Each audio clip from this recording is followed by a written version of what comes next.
पहाड़ों के बीच एक बहुत ही सुंदर सा गांव था। चारों ओर हरे भरे पहाड़, ठंडी हवा और साफ आसमान। उस गांव में कुल 20 किसानों के घर थे। सभी किसान मेहनती थे और खेती करके ही अपना जीवन चलाते थे। हर साल बारिश होती थी, खेतों में फसल लहलहाती थी और गांव खुशहाल रहता था। लेकिन इस साल कुछ अलग हुआ। इस साल बारिश बिल्कुल नहीं हुई। आसमान साफ रहा पर बादल नहीं आए।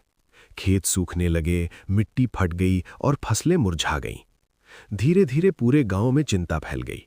किसान रोज अपने खेत देखते और उदास होकर घर लौट आते।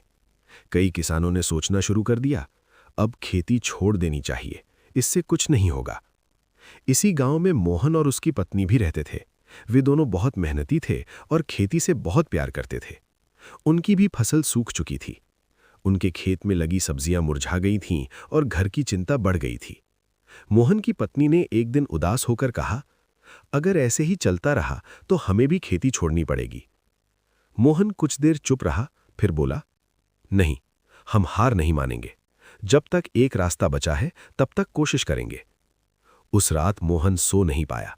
वो सोचता रहा कि खेत को कैसे बचाया जाए। अचानक उसे याद आया कि गांव के बाहर एक पुराना ट्यूबवेल पड़ा है जो कई सालों से बंद था। उसने तय किया कि वो उसे ठीक कराएगा। अगले ही दिन मोहन ने मेहनत से ट्यूबवेल की मरम्मत शुरू कर दी। उसने कुछ पैसे उधार लिए, खुद भी दिन रात मेहनत की और आखिरकार ट्यूबवेल चालू हो गया। जैसे ही खेत में पानी पहुंचा, सूखी मिट्टी फिर से जिंदा होने लगी। मोहन और उसकी पत्नी की आंखों में खुशी के आंसू आ गए। उन्होंने खेत में गोभी की फसल लगाई, रोज समय पर पानी देते, पौधों की देखभाल करते और दिल से मेहनत करते। धीरे धीरे छोटे छोटे पौधे बड़े होने लगे, हरे पत्ते लहराने लगे और खेत फिर से सुंदर दिखने लगा। जब गांव के बाकी किसानों ने मोहन का हरा भरा खेत देखा तो उन्हें हैरानी हुई। वे सोचने लगे, जब सबकी फसल सूख गई तो मोहन का खेत कैसे हरा है।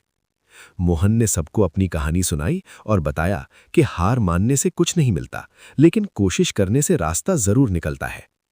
ये सुनकर गांव के किसानों में फिर से उम्मीद जागी। उन्होंने भी ट्यूबवेल, कुएं और नए तरीकों से खेती करने का फैसला किया। कुछ ही समय में पूरे गांव के खेत फिर से हरे भरे हो गए। गांव में फिर से खुशहाली लौट आई। लोग मोहन और उसकी पत्नी की मेहनत और हिम्मत की तारीफ करने लगे। और तब सभी ने एक बात समझ ली, मुश्किल समय में हार मानने वाला नहीं, बल्कि कोशिश करने वाला ही आगे बढ़ता है। प्यारे बच्चों, अगर ये वीडियो अच्छी लग रही हो तो चैनल को सब्सक्राइब कर दो